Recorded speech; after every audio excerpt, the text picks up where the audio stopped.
একটা দিন এমন বিষণ্ণতা নিয়ে সকালটা শুরু হয় না, সেটা বলার নয়। সকালটা শুরু হয়েছিল প্রতিদিনের মতো, কিন্তু একটা ভিডিও দেখে না মনটা বড্ড ভারাক্রান্ত হয়ে গেল। মানে মৃত্যু যে মানুষের এভাবে হয় সত্যি বলা যায় না। আজ আছি, কাল যে থাকবো কিনা তার কোনো গ্যারেন্টি নেই। একটা হাসি খুশি মেয়ে, মানে সবে ইউটিউবে কেরিয়ার গড়েছিল, কিন্তু দেখুন কিভাবে চলে গেল। প্রথমে খবরটা শুনে না আমরা সত্যি বিশ্বাস করতে পারিনি, মানে বুঝতে পারিনি যে এটা হয়। তো অনেক সময় এরকম ভিডিও আসে, তো এই মারা গেছে, ওই মারা গেছে। তো আমি কথা বলছি আলপনা রুবি ব্লগের আলপনার কথা। তো সত্যি মেয়েটার সদ্য কেরিয়ার গড়েছিল, অনেক অভাবের মধ্য দিয়ে ভিডিও করে সদ্য কেরিয়ার গড়ছিল। কিন্তু দেখুন ভগবানের কি খেলা। আবার ভগবানের প্রতি তার অগাধ বিশ্বাস, অগাধ আস্থা। প্রচণ্ড কৃষ্ণ ভক্ত ছিল। তো আমি মাঝে মাঝে ওনাদের ভিডিও দেখতাম, আর খুব মজার মজার ভিডিও করতো, মানুষকে হাসাতো। আর সবাইকে আজ দেখুন সে কাঁদিয়ে চলে গেল। ওই যে বললাম না, ভগবান যে কেমনভাবে কার কতদিন আয়ু লিখে রেখেছে সেটা ভগবানই জানেন। তো ভগবানের কাছে কামনা করি ওর আত্মার যেন শান্তি হয়, আর ও যেন কৃষ্ণ চরণে ঠাঁই পায়, যেন গোবিন্দ ওকে যেন ওর চরণে ঠাঁই দেয়। মনটা খারাপের সত্ত্বেও ভিডিওটা দিলাম। আর ভিডিওটা না বেশি বড় করিনি, কারণ ওই যে বললাম খবরটা শুনে না আমাদের এখানে সবারই মনটা ভারাক্রান্ত। মানে সবাই মোটামুটি ওনার ভিডিও দেখে, তো সবাই বলছে যে সত্যি এভাবেও মানুষের মৃত্যু হয়। আজকে দেখেছিলাম, বলছে আজকেই তার ভিডিও দেখেছিলাম, কিন্তু দেখুন মানুষটা আজ আর নেই। যাই হোক, সময় তো আর থেমে থাকবে না কারোর জন্য, সেটা আমি হই বা অন্য কেউ হয়। সময় তার সংসারের নিয়মে চলেই যাবে। আর দেখুন আমার এখানে কথা বলতে বলতে স্নান করে পুজোটাও হয়ে গেছে। আর এখন ওই সকাল 7টার মতো বাজে। তো এই যে স্নান করে পুজো দিয়ে তারপর কাপড় জামাটা শুকিয়ে দিয়ে এলাম। আর এই যে ছেলেকে দুধ দিলাম, দুধ মুড়ি খেতে দেবো। দুধটা গরম করে নিয়ে এসেছি, ওই ঠান্ডা করে ওকে খেতে দিলাম। আর তারপর চলে এসেছি ঘরটা গোছাবো বলে।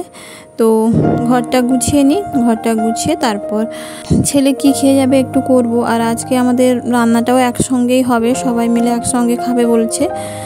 তো আজকে যেহেতু উল্টো রথ, তো তার জন্যই বলছে যে আজকে সবাই একসঙ্গেই খাবে। এটা অবশ্য মানে আজকে ঠিক হয়নি, ঠিক হয়ে আছে দুদিন আগে থেকে যে উল্টো রথের দিন এরকম খাওয়া হবে।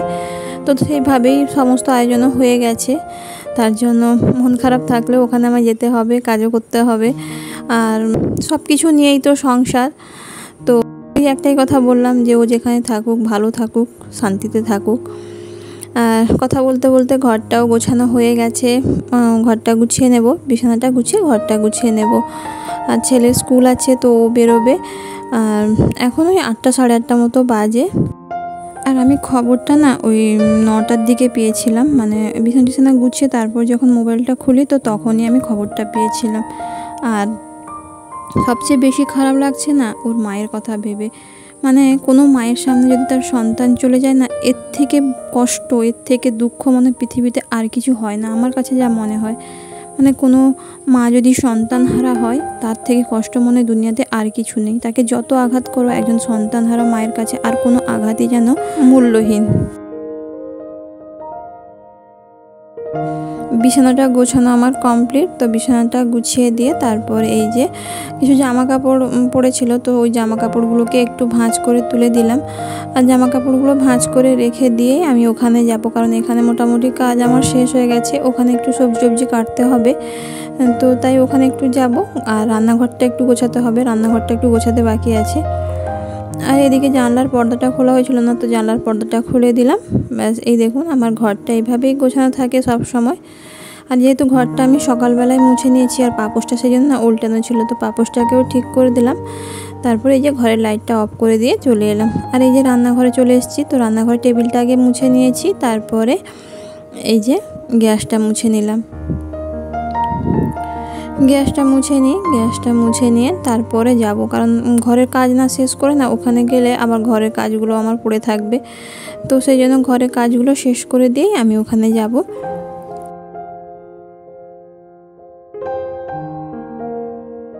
আর রান্নাঘরটাও গুছিয়ে নিয়েছি, রান্নাঘর গুছিয়ে চা বাসন ধুয়ে এই যে চলে এসেছি। আর এখানে এই যে সবজি কাটা শুরু হয়ে গেছে। তো কাকিমারা সবাই আলু কাটছিল, আর আমি একটু মুড়ি জল খাচ্ছিলাম। তখন এই যে আমার এক ভাইজি, আমার এক ভাইজি এসে বললো যে মা আমি একটু মুড়ি খাবো আমার সাথে। তো ওকে দিয়েছিলাম মুড়ি, ও খেয়েছে আমার সাথে। তারপর আবার বললো একটু খাবে, তো ওর জন্য আবার আলাদা একটু মুড়ি জল করে নিয়ে এলাম। আর এদিকে আমাদের খিচুড়ি হচ্ছে, খিচুড়ি হবে আর আলুর দম হবে আর পাঁপড় ভাজা হবে। আর রান্নাবান্না প্রায় কমপ্লিট, তো রান্নার ভিডিও আর তেমন একটা দেওয়া হয়নি। এই যে খিচুড়ি হয়েছে আর আলুর দম বললাম, তো আলুর দম হয়েছে। আলুর দম নয়, ঠিক আলু কষা যাকে বলে আর কি। তো এই যে আলু কষা, আর এই যে প্যাকেটটাই দেখছেন পাঁপড় আছে। তো খাওয়া দাওয়া সবার কমপ্লিট। আর খাওয়া দাওয়ার শেষে না সবার এক একটা করে কাজ থাকে। এই যে আমাকে দেখছেন আমি নেতা দিচ্ছি, আর মামার জায়েরা কাকি শাশুড়িরা কিন্তু থালা বাসন মাজছে। তো সবার এক একটা করে কাজ দায়িত্ব থাকে, সবাইকে বলতে হয় না যে এটা করতে হবে, সবাই করে নেয়।